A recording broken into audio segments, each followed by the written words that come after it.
C'est pas pain de mie, c'est pandémie. C'est une putain de pandémie. On va tous mourir.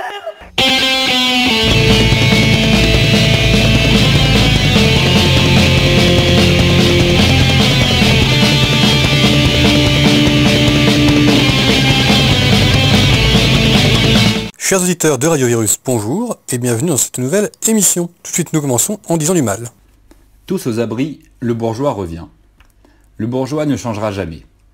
Pour bien comprendre cette chronique, définissons rapidement les termes. Un bourgeois n'est pas forcément un milliardaire avec un chapeau à de forme et un cigare. La bourgeoisie, c'est avant tout une mentalité. Un certain égoïsme, un individualisme forcené et une volonté de toujours privilégier son confort personnel, quelles que soient les conséquences. Appelons notre bourgeois générique Côme pour lui donner plus de consistance. Il y a 40 jours donc, Côme, au vu de la situation, a décidé que Paris, qu'il aime tant, ne lui convenait pas tant que ça. Il détala ventre à terre dans sa maison de campagne. Selon lui, il ne s'est pas enfui, il s'est temporairement reconnecté avec ses racines et avec la terre qui ne ment pas. Côme, qui passait ses journées à cracher sur les zadistes et les écolos, se découvre une âme de décroissant. L'avantage d'être un bourgeois, c'est que l'on peut faire son job de con du tertiaire de partout sur la planète. Pendant plus d'un mois, il nous a pété les couilles sur son petit coin de terroir. Côme coupe du bois, Côme fait des balades en forêt, Côme fait de la moto sur des petits chemins qui sentent la noisette. Côme nous loue la qualité de l'air et vante la solidarité des petites gens, qui certes sentent la piche, mais sont si authentiques. Sauf que le problème de vivre hors sol et de n'avoir que des projections théoriques de la campagne, c'est que Côme s'ennuie. C'est bien marrant d'être coincé dans son château avec sa meuf et ses parents, mais une fois qu'on a fait une partie de Scrabble et qu'on a pesté contre le gouvernement parce qu'il ne faisait rien pour l'économie ni pour la réouverture des églises, on s'emmerde sec. Tout à coup, Côme se rappelle qu'à Paris est restée une petite bande d'Apaches. Aucun n'a déserté, et en fin de compte, ils ont bien l'air de se marrer. Étant tous pauvres, ils sont dans 1000 combines pour gagner 3 ronds, traversent Paris de part en part pour le boulot, boivent des coups dans des planques improbables, n'ont rien lâché, écrivent l'histoire et continuent à faire vivre une communauté qui, vue du trou du cul du monde, a l'air plus qu'appétissante. Vous pensez que Côme et ses semblables vont se résigner à leur retraite monastique ? Que nenni, mon bon monsieur. Côme désormais considère que son rôle est en première ligne dans un bassin majeur de contamination. Il commence, après les avoir méprisés, à faire des appels du pied à ses potes non bourgeois pour les féliciter pour leur vie de bohème. Côme veut et va rentrer à Paris, parce que le confinement, ça va bien 5 minutes. Côme aimerait devenir un pirate comme les autres, à se faufiler dans cette gigantesque coloc qu'est devenue Paris.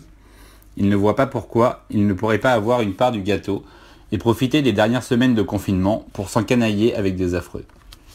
Côme n'a pas compris, en revanche, ce que les pirates pensent de lui et de ses semblables. Personne ne l'attend, personne ne l'accueillera comme un héros à son retour. Ça fait 37 jours que les pirates tiennent les murs entre eux, s'entraident et survivent dans cette mélasse, et ils n'ont pas besoin de noobs s'extasiant sur le Paris en guerre. Donc mon petit Côme, réfléchis bien avant de revenir, parce que le confinement à faire du télétravail dans ton appart sans voir personne n'a pas beaucoup plus d'intérêt que de s'occuper de ces jonquilles à la campagne. Retrouvons les actualités du jour. L'actualité de ce lundi 27 avril. Masques. Depuis hier, des masques dits grand public sont censés être disponibles en pharmacie ou bureau de tabac. Quand l'Espagne impose un prix de vente d'1€, en France, c'est 5. Ils doivent donc être vraiment efficaces. On a bien fait d'attendre.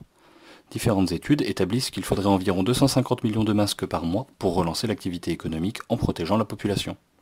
La France en produit 40 millions mensuellement et veut importer le reste avec le succès qu'on lui connaît. Pas gagné cette sortie de crise. Hypocrite. À défaut de résultats, notre gouvernement est spécialiste des effets d'annonce ensuite annulés en série. Après le soutien national refusé aux paradis fiscaux puis finalement accordé, le plan de sauvegarde d'Air France est conditionné à un engagement de réduction des coûts et de restructuration, donc de suppression de postes. Quand sauver l'économie veut dire sauver les dividendes. Heureusement que tout ça ruisselle bien. Dressage. En attendant les annonces d'Édouard Philippe de demain, qui devraient par la suite être soumises à un vote parlementaire, histoire de pouvoir encore et toujours revenir dessus et naviguer à vue, différents scientifiques continuent de mettre en avant le stop and go, confinement, déconfinement, reconfinement, sur un rythme de tous les 15 jours. Et avec la sainte économie à sauver, on va avoir de bons mois devant nous. Dressage toujours. La police aime les chiens, tellement qu'elle n'ose pas les mettre en danger. Elle préfère leur retirer la vilaine muselière et l'utiliser directement pour frapper les gens dans les rues. Un patient d'hôpital psychiatrique a ainsi eu droit à un lynchage en règle. Débordement ? Non, il pouvait dissimuler une arme. Tout le monde sait que les asiles débordent de caches d'armes. Technologie. Les drones se multiplient pour permettre à la police de faire un peu de télétravail, mais les images qu'ils captent rentrent dans un flou juridique. Aucun moyen de savoir si elles seront conservées ou croisées avec d'autres fichiers. Mais heureusement, nous n'avons rien à cacher. Monarchie. Non seulement les informations sont changeantes et partielles, mais en plus elles ne sont pas écoutées. Le conseil scientifique a préconisé au président une ouverture des écoles en septembre. Il en a décidé autrement. Au moins, il assume ses responsabilités, puisqu'aucun ministre n'avait été informé avant son allocution, semble-t-il. Certains coupables sont plus faciles à désigner que d'autres. Victimes. On a beau les applaudir, les soignants ne sont pas immunisés. Alors que certains sont morts et d'autres malades, une note interne de l'AP-HP, les hôpitaux de Paris, prévoit de continuer à faire travailler, pendant le déconfinement, les soignants testés positifs au Covid-19, mais sans gros symptômes. Tout ça au nom de la continuité du système de soins. C'est surtout la continuité de la transmission de l'épidémie de chambre en chambre qui risque de bien se porter. Amis. Bruno Retailleau, les Républicains, vous veut du bien. Il déclare qu'il faudra accepter de travailler 37 heures par semaine, se retrousser les manches et aller chercher la croissance. On espère qu'il sera dans le gouvernement d'union nationale. Concorde. Les dépenses militaires de 2019 sont au plus haut depuis la guerre froide. Elles représentent 1782 milliards d'euros à travers le monde. Les États-Unis et la Chine sont en tête, suivis de l'Inde, de la Russie et de l'Arabie Saoudite. La France est 6e, l'Allemagne 7e. On ignore si les lacrymos de la police comptent dans nos dépenses militaires ou si la guerre civile ne fait pas partie du calcul. C'est tout pour aujourd'hui. À demain pour une nouvelle chronique d'actu. Point politique, on pourra y retourner le 11 mai. Le travail est-il un châtiment divin ou un moyen d'émancipation ? Si nous ne vous apporterons pas de réponse aujourd'hui dans cette chronique parce que nous n'avons pas nous-mêmes la réponse, voici quelques éléments de réflexion. À l'heure où le confinement et l'évolution de la robotique nous amènent probablement à l'aube d'une société nouvelle, faite de télétravail, d'exosquelettes et de drones remplaçant peu à peu les petits métiers d'aujourd'hui, il est bon d'avoir une réflexion de fond sur notre rapport au travail. En effet, c'est le travail qui dicte depuis au moins la révolution industrielle notre rapport à la société. On pèse dans la société parce qu'on a un métier valorisant, on trouve notre lieu d'habitation en fonction de notre travail. Si demain le travail disparaît, quels seront nos moyens pour nous catégoriser par rapport aux autres ? Que ferons-nous de nos journées et quels seront les paysages et les nouveaux flux de population ? Deux visions du travail s'opposent. La vision chrétienne voit dans le travail un châtiment divin, issu de la Genèse et du temps où Dieu chassa Adam et Ève du paradis terrestre, les condamnant à enfanter dans la douleur et à manger leur pain à la sueur de leur front. Le mot même de travail étant issu d'un instrument de torture, le tripalium, sorte de triple pale crucifiant et déchirant qui est condamné, donne une certaine idée de la manière dont était vu le travail par ceux qui l'ont défini. La vision progressiste voit dans le travail une vocation et un moyen d'émancipation. C'est notamment le courant que l'on peut voir avec la Troisième République et ses hussards noirs, qui, luttant contre l'obscurantisme, veulent aussi apporter le progrès et la possibilité pour chacun de s'élever par le travail. Le travail, depuis la nuit des temps, est une nécessité pour une part non négligeable de la population. L'époque médiévale voit la société divisée en trois ordres, où le travail, tel que nous le concevons, n'y compte que pour une partie. Si c'est l'ordre qui compte le plus de gens, en termes de dignité, il a un poids égal par rapport aux deux autres ordres. Le clergé prie, la noblesse guerroie et protège, et le tiers-état nourrit. À la Révolution, la suppression des trois ordres déséquilibre la société et ouvre le champ, par le vide laissé, à la révolution industrielle. Le monde se divise dorénavant entre les rentiers et les travailleurs. L'apparition de multiples usines et l'absence d'un droit du travail supprimé par la loi révolutionnaire Le Chapelier en 1791 transforment le travail déjà dur de la terre en véritable torture pour des millions de paysans poussés vers les villes par la pauvreté. Les règles du travail seront peu à peu adoucies grâce aux efforts des catholiques et royalistes sociaux, mais la pénibilité restera malgré tout la règle jusqu'à l'apparition de la mécanisation à partir des années 50-60. Si certains métiers restent pénibles aujourd'hui, ils n'ont plus rien à voir avec ce qu'ils étaient encore il y a 50 ans. Le travail en usine est toujours aliénant, mais l'évolution des machines en réduit malgré tout la pénibilité. Les métiers du bâtiment ont énormément évolué grâce à des nouveaux outils électroportatifs qui réduisent les efforts et augmentent la productivité. Restent les petits métiers de service, coursiers, livreurs, manutentionnaires, qui, s'ils restent pénibles, ont malgré tout évolué grâce à la multiplication des voitures, scooters, trottinettes et autres. Il est probable que de nouvelles évolutions, dans les drones notamment, voire dans l'imprimante 3D qui permettra de fabriquer soi-même l'objet dont on a besoin, vont profondément modifier ces métiers. Le tertiaire n'est pas épargné. Avocats, médecins, professeurs, les métiers liés au savoir commencent déjà à être remis en cause par le big data, permettant d'emmagasiner des masses quasi infinies de savoir, et recrachant en quelques clics ce que l'on a besoin de savoir. Ainsi, à quoi sert un juge surdiplômé s'il suffit en écrivant les faits de trouver toutes les jurisprudences pour délivrer une sanction? À quoi sert un médecin si en tapant les symptômes voire en scannant le patient, la machine est capable de déterminer le mal et donner une posologie en fonction de la morphologie du patient et de ses antécédents médicaux? Le confinement a déjà montré qu'il n'était peut-être plus indispensable pour certaines entreprises d'avoir des locaux si grands et que l'essentiel du travail pouvait être réalisé chez soi. D'autres ont découvert avec stupéfaction que leur métier n'était peut-être pas aussi indispensable que leur ego le leur disait. D'autres enfin se rendent compte qu'ils ne sont peut-être pas aussi prêts à mourir pour leur boulot qu'ils le croyaient. De nouveaux modèles politiques verront peut-être le jour. On évoque le revenu universel, permettant à chacun de toucher un pécule pour vivre sans effort. Mais à quoi vont s'occuper les populations ainsi libérées de tout ou partie de leurs 35 heures par semaine de travail? Comment réorienter l'éducation si elle n'a plus nécessairement pour objectif l'employabilité à la sortie des études? De multiples sociétés existent ou ont existé sans être centrées sur le travail. Peut-être même que la question de démocratie universelle sera à terme remise en cause, les quelques derniers travailleurs refusant de partager le pouvoir avec une population oisive rendue inapte à toute prise de décision. Le débat est ouvert, et il est possible que les prochaines années voient de profondes mutations dans notre monde. À nous de chevaucher le tigre pour ne pas devenir les derniers des Mohicans. Nous passons au cinéma. Saint Michel Archange fait un pari avec le diable. Si celui-ci arrive à corrompre l'âme d'un homme de bien et de l'éloigner totalement de Dieu, alors toute la terre lui reviendra. Pour y parvenir, le diable décide de répandre la peste sur une petite ville allemande. Le scientifique de cette ville, complètement désemparé par l'épidémie, en vient alors à demander de l'aide au diable. Faust est un film allemand sorti en 1926 et réalisé par Friedrich Wilhelm Murnau. Murnau fait partie du cinéma expressionniste allemand, un courant qui s'est développé dans les années 1920. Ses films les plus connus sont L'Aurore, Nosferatu et Le Dernier des Hommes. Pourquoi voir ce film? Faust est mon film préféré de ce grand réalisateur. Le cinéma expressionniste possède beaucoup de caractéristiques. Les lister serait bien trop long pour cette chronique. Mais ce qui, à mon sens, caractérise si bien ce cinéma, c'est la recherche permanente d'idées visuelles. Ce sont des films très créatifs et réellement impressionnants pour l'époque. Faust est sans doute l'un des meilleurs exemples pour se donner une idée de ce qu'était ce cinéma-là. On a tout au long du film des plans qui restent gravés dans la mémoire, que ce soit le diable répandant la peste sur toute la ville, ou alors le diable emmenant Faust dans un autre pays en volant par-dessus les nuages, ou même la toute première scène où l'on voit la discussion entre l'archange et le démon.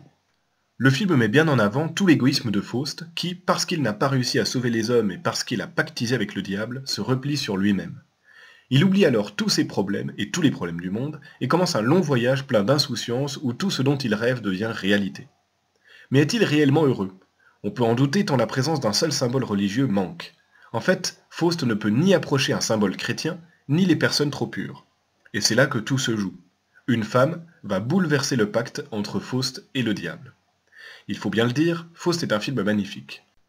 Que ce soit par le jeu des lumières, rendant le film mystique avec des acteurs faisant corps avec leurs personnages, ou alors par les effets spéciaux, révolutionnaires pour l'époque. On est donc face à un film en noir et blanc, et surtout muet. Le spectateur lambda pourrait avoir peur de s'aventurer dans un film aussi vieux, mais il serait dommage de passer à côté d'un tel chef-d'œuvre. Les débuts du cinéma sont marqués par des réalisateurs européens. Les années 20 sont une fierté pour notre cinéma. Le cinéma muet nous montre que l'on peut dire beaucoup de choses grâce aux images, que l'absence de son demande beaucoup d'inventivité. Si vous aimez la légende de Faust, je vous invite aussi à vous pencher sur le film La beauté du diable avec notamment Michel Simon, sorti dans les années 50. Faust est un film mythologique et romantique à la fois, une œuvre phare du cinéma européen. Il faut voir Faust, il faut voir ces films qui font la fierté de notre continent. Poursuivons en musique. Lyubé est un groupe russe de folk rock apparu à la fin de l'ère soviétique, qui prendra de l'ampleur à partir du milieu des années 90. La légende raconte que c'est un des groupes de musique préférés de Poutine. S'appuyant sur la fibre patriote et viriliste russe, les clips et la tenue du chanteur Nikolai Rastorgouïev prennent rapidement un tour plus martial, vareuse pour le chanteur, chœur en tenue militaire derrière pour certaines chansons. Les clips officiels reprennent pour certains des passages de séries russes en vogue comme la série Spetsnaz, dans le clip de Davaïtsa, où l'on voit des soldats russes traquer et détruire des terroristes tchétchènes, ou encore dans le clip Tamtsatumani, où le soliste chante assis dans un sous-marin en train de prendre l'eau. Les clips ont souvent un côté kitsch malgré eux, mais l'on peut malgré tout apprécier que les paroles d'un des groupes les plus populaires en Russie parlent de retour au pays d'un vieux guerrier, de combat ou d'amitié, thème de plus en plus rare dans nos productions musicales occidentales. Écoutons maintenant Pofisico Trave, dont le clip nous présente l'amitié de deux enfants qui, devenus grands, prennent des voies différentes. L'un devient businessman pendant que l'autre devient Spetsnaz. Leurs routes se croiseront à nouveau. Je ne vous spoil pas la fin, mais il y a encore des méchants terroristes tchétchènes dans l'histoire. Le clip est visible sur YouTube.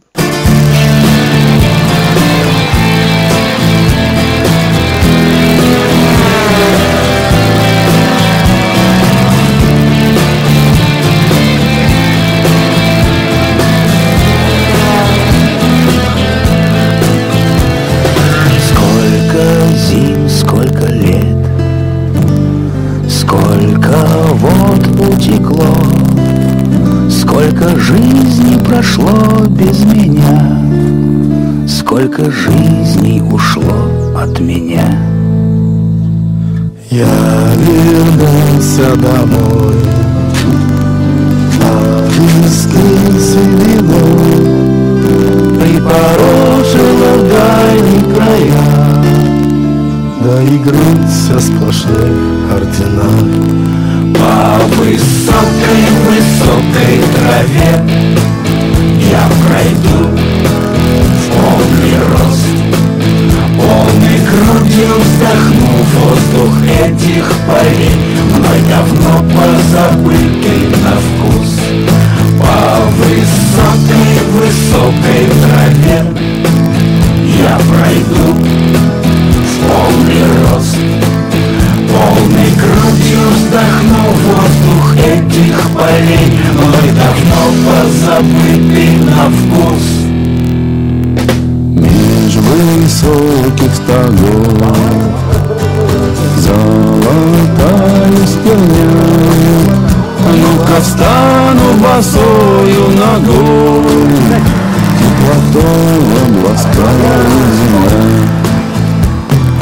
Через пару шагов поле вспомнит меня, с возвращением скажет домой, с возвращением домой, старина.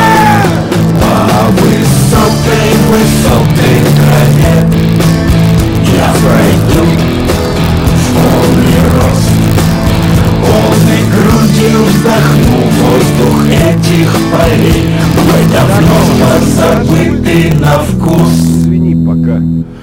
Ни кола, ни двора, кто-то скажет в укор, ничего не нажил, не скопил, только верой и правдой служил. Но богаче меня нет на свете с тех пор, как на землю родную ступил, как прошелся по миру босиком. По высокой траве я пройду в полный рост, я пройду в полный рост, полной грудью вздохну воздух этих полей, мной давно позабытый на вкус. По высокой траве я пройду в полный рост, полной грудью вздохну воздух этих полей, мной давно позабытый на вкус. По высокой траве я пройду в полный рост, полной грудью вздохну воздух этих полей, мной давно позабытый на вкус.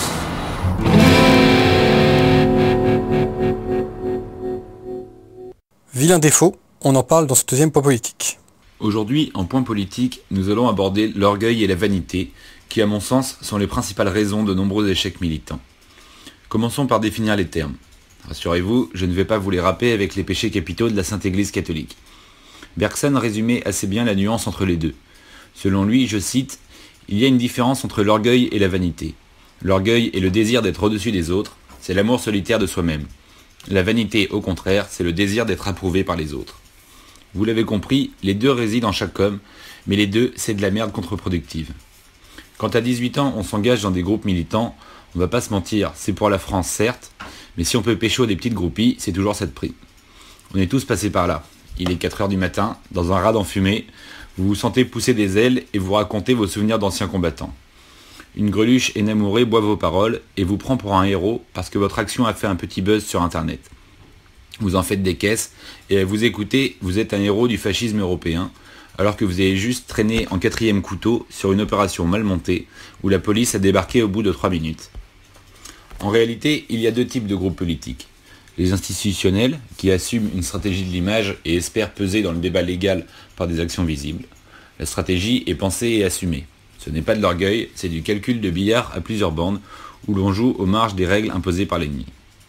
Si, en revanche, on se revendique révolutionnaire et qu'on joue en dehors des règles, l'orgueil et la vanité sont à bannir. Il faut agir de manière la plus discrète possible, se faire remarquer le moins possible, agir sous faux drapeau, être un partisan. Comme disait Mao, le rebelle vit dans la population comme un poisson dans l'eau. Je vous renvoie à un autre point politique sur les partisans que vous trouverez dans l'émission du jour 23 de Radio Virus. En gros, il vaut mieux agir et fermer sa gueule que se mettre en scène et pérorer. C'est la parabole des pharisiens dans la Bible. Si vous êtes un réel partisan, parfumez-vous la tête et lavez votre visage. Ne montrez pas aux hommes que vous êtes révolutionnaire, car vous aurez certes une récompense terrestre de la petite Natacha, mais que la lutte n'aura pas avancé. Je vais vous donner un exemple concret. En 2007, un homme veut lutter contre le racket routier et l'installation des radars de route. Il s'appelle Frédéric Rabillet, mais aime à se faire appeler R. Il passe à l'action et en fait sauter 9 au pain de plastique en région parisienne. Sa menée révolutionnaire l'a-t-il emmené dans la clandestinité et la discrétion ? Que nenni. Parce que ce rombier était rongé d'orgueil et de vanité. Il commença à se prendre pour un héros et commença à médiatiser son affaire. Il envoya des communiqués à Paris Match, signés du nom pompeux de la fraction nationaliste armée révolutionnaire, flanqué d'un logo un peu kitsch avec une calache sur une étoile. Il fit du barouf qui certes eut des retombées médiatiques, mais intéressa surtout la SDAT, c'est-à-dire l'antiterrorisme de la police nationale, qui le serra assez rapidement. L'orgueil l'a perdu, parce que si le but de ton action est de se mettre en avant, ce n'est pas révolutionnaire, c'est juste de l'ego trip. Si c'est de combattre l'État, reste dans l'ombre et détruit 800 radars au lieu de 9. Cet exemple extrême et quelque peu caricatural vaut pour des groupes militants qui se disent révolutionnaires. Passer son temps à faire des posts sur les réseaux et des provocations signées à la petite semaine n'apporte rien à la lutte pour la prise de pouvoir. Se faire serrer par les keufs n'apporte rien non plus. Ça peut arriver, mais ce n'est pas une fierté. Ça fait mouiller des petites connes, mais ça vous grille et vous démonétise pour la lutte future. Si votre projet est de prendre le pouvoir, soyez malin, soyez invisible. La modestie doit primer dans la lutte. Vous n'êtes pas spécial, vous n'êtes pas merveilleux. Vous devez vous inscrire humblement dans la lente colonne de petites fourmis anonymes qui construisent petit à petit la fourmilière de demain. Passons à la culture. Bonjour à tous, aujourd'hui je vais vous faire une introduction sur l'Art Nouveau. L'Art Nouveau qui prend ses racines notamment du côté de la Grande-Bretagne avec le mouvement des Art and Craft, qui prône un retour à l'artisanat et une stylisation des motifs. En Grande-Bretagne, on a déjà un art qui se veut social. On a la volonté d'un art pour tous, on a l'idée d'un art dans tout. Mais les racines de l'Art Nouveau se voient aussi s'inscrivent dans un contexte plus large, notamment avec Viollet-le-Duc et l'utilisation de nouvelles matières, une relation entre le structurel et le fonctionnel, et une conception rationaliste de l'architecture et de son décor. On a aussi le japonisme, le symbolisme ou encore les nabis. On a une tendance de l'Art Nouveau qui est très internationale, plutôt européenne, avec notamment comme point d'ancrage la Belgique et l'hôtel Tassel de Victor Horta en 1893. Donc je vous invite à voir des images ou à aller le voir d'ailleurs. Mais en Europe, plein de foyers pullulent. À Paris, on a plein de galeries, on a des figures emblématiques comme Guimard, on a aussi l'école de Nancy avec des figures comme Gallet, ces fameux vases, ou Majorelle. On a aussi en Allemagne, à Munich, le Jugendstil, à Vienne, le Secessionstil, à Barcelone, le Modernismo avec notamment Gaudi. En Italie, le style Liberty, ou encore à Glasgow avec la figure de Macintosh. Et tous ces foyers vont énormément échanger via des journaux, via les expositions universelles et internationales, notamment celle de 1900, où on a une généralisation du goût. L'art nouveau peut se définir par une recherche du décoratif, qui passe par l'usage de la courbe, par des sinuosités, des lignes, coups de fouet. On a l'emploi de motifs organiques. Alors dans certains cas, comme à Glasgow ou en Allemagne, c'est plus rigide et linéaire, et parfois plus géométrique, mais on a quand même une sorte de permanence dans la recherche d'une stylisation plastique. Mais c'est assez difficile à définir, parce qu'on a des chromatismes très variés, mais le goût de l'époque est tourné vers les effets de matière. On a un jeu sur la transparence, sur la lumière. On se tourne vers la représentation de la flore, et parfois de la faune, avec beaucoup d'insectes, des reptiles, des batraciens. Et on a notamment une inflation des figures féminines, qui s'enroulent avec la nature. Ce sont des femmes ornementales, comme on a pu le voir l'année dernière avec l'exposition Mucha à Paris. D'un point de vue idéologique, c'est dans la lignée des Art and Craft. L'art nouveau prône l'abolition de la séparation entre les arts majeurs et les arts dits mineurs. On a la volonté d'un art dans tout. C'est le nom, l'art nouveau, qui a été choisi par un groupe d'artistes parisiens actifs entre 1896 et 1901. Les artistes aspirent aussi à l'œuvre d'art totale. Cette notion renvoie à plusieurs réalités. On trouvait déjà ça notamment à l'époque romantique. On a un goût globalisant pour tout mode d'expression plastique. À chaque fois, on a un architecte et un décorateur qui pense chaque élément de son bâtiment. On a toujours le principe d'homogénéité stylistique et formelle, de la façade aux aménagements. Les ateliers réunis pour l'art appliqué et l'artisanat sont une sorte de communauté d'artistes, d'associations. On a aussi un contexte didactique et pédagogique, comme ce fut le cas à l'école. C'est une école de Nancy en 1901 ou celle de Glasgow. On a le désir, à l'époque, d'une intégration de l'art au quotidien, avec une volonté d'un art social, avec une esthétique appliquée au fonctionnel, qui doit être accessible. La grande difficulté est de concilier un retour à la notion de qualité et une difficulté de la diffuser en masse en raison de son coût. Visite royale dans l'échappée du jour. On connaît la fable historique attachée au château de Vaux-le-Vicomte et à la personnalité du surintendant des finances de Louis XIV, Nicolas Fouquet, tombé par excès d'orgueil. Comme ce château, la fête fatale fait rêver.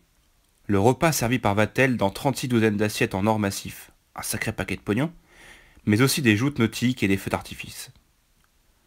Comme si cela ne suffisait pas, Molière joue avec sa troupe et La Fontaine chante. À ce jeu de qui a la plus grosse, même si Louis XIV n'a pas à l'époque encore Versailles, c'est lui qui gagna quand même. Et vous connaissez la suite.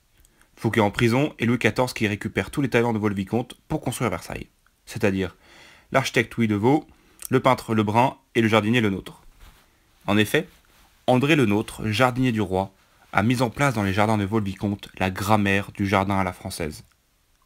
La perspective, génialement maîtrisée, organise de part et d'autre les 33 hectares du jardin à la française, alliant jeu d'eau, surprise et illusion d'optique.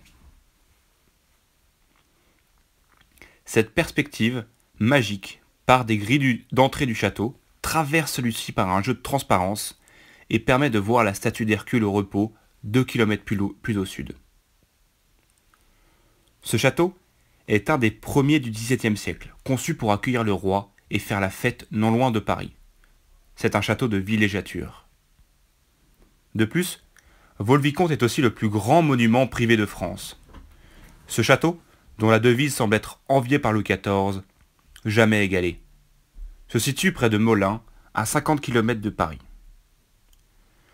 Ce château abrite aussi le musée des équipages, une magnifique collection de voitures à cheval, calèches, diligences, carrosses, avec leurs équipages reconstitués. Penchons-nous plus sur Fouquet, dont le château reste le témoin de sa réussite fulgurante. Cet homme audacieux, intelligent et fidèle à la royauté semble avoir incarné la devise de sa famille qui est la suivante. Jusqu'où ne montera-t-il pas ? En effet, nommé surintendant des finances en 1653 par Mazarin, sa mission et de renflouer les caisses de l'État en collaboration avec Colbert, qui lui est l'intendant privé de Mazarin. Seulement, l'orgueil humain entre en jeu à la mort de Mazarin. Colbert, jaloux de la réussite de Fouquet, l'accuse de détournement de fonds, pour déclencher sa disgrâce. En réalité, ces fonds étaient sans doute volés par Mazarin. Mais Fouquet est loin d'imaginer la tragédie qui se trame dans son dos. C'est lors de cette fameuse tragique et non moins célèbre soirée du 17 août 1661 que Louis XIV, manipulé par Colbert, décide de jeter Fouquet en prison. C'est d'ailleurs D'Artagnan, le capitaine des mousquetaires, qui arrêta Fouquet quelques semaines plus tard. Voltaire, à l'occasion de la fameuse folie des grandeurs à Vaux, aura cette phrase. Le 17 août, à 7 heures du soir, Fouquet était roi de France. À 2 heures du matin, il n'était plus rien. Soutien aux camarades dans la littérature d'aujourd'hui. Aujourd'hui, nous vous présentons l'œuvre de Xavier Aimant, un auteur que nous apprécions particulièrement chez Radio Virus. Si vous êtes un lecteur de la revue Éléments et de Livre Arbitre, son nom vous est familier. Si ce n'est pas le cas, déjà foncez vous les procurer, ou allez flâner sur le blog À moi que chaud, où Aimant répertorie toutes ses chroniques. Son recueil Une fin du monde sans importance, en 2 tomes, est un pur régal d'humour désabusé. Xavier Aimant, fin observateur, croque à merveille la chute de notre civilisation. Non par une approche sociologique ou politique, mais par des petits éléments du quotidien, de ce quotidien devenu si absurde et si risible. À travers l'œil de son anti-héros, François, nous arpentons la vie quotidienne des zombies que sont devenus les Français. L'Europe meurt, mais personne ne souffre vraiment, personne ne réfléchit non plus. Nous nous laissons couler gentiment, sans faire de bruit, sans se débattre, parce qu'on a la flemme. Tout n'est que mollesse, fatigue et désenchantement.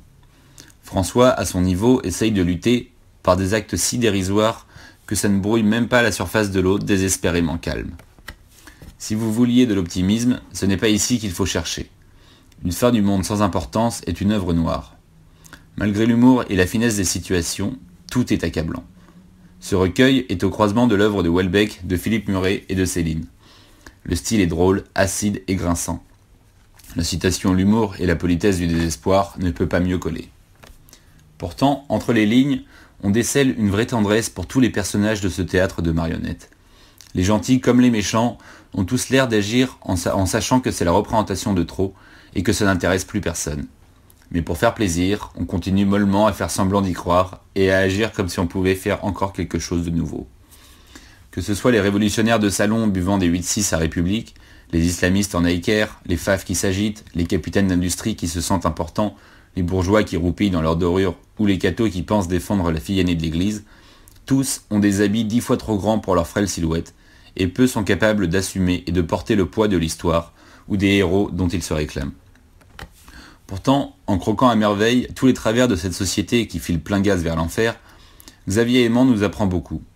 Si vous avez une idée toute faite sur un événement ou un groupe sociologique, vous pouvez être sûr qu'il aura une autre lecture et qu'en le lisant vous direz « Ah ouais, pas faux ». Ce contre-pied permanent, où les ennemis ont finalement de bons côtés et où les alliés sont parfois des salauds, nous remet systématiquement en question. Et vu l'époque, c'est une œuvre de salubrité publique. Avec Xavier Aimant, vous découvrez que la facilité de considérer le monde en binaire est la preuve la plus éclatante que vous êtes déjà perdu, et que c'est au contraire en réfléchissant et en apportant de la nuance qu'on pourra peut-être sauver ce pays de cette fin du monde sans importance. Nous retrouvons l'éphéméride du jour. Éphéméride du 27 avril. Chez Radio Virus, nous avons cru comprendre que la dénonciation était de nouveau à la mode. Du coup, on va vous parler de messieurs qui ont fait les frais de cette immonde lâcheté.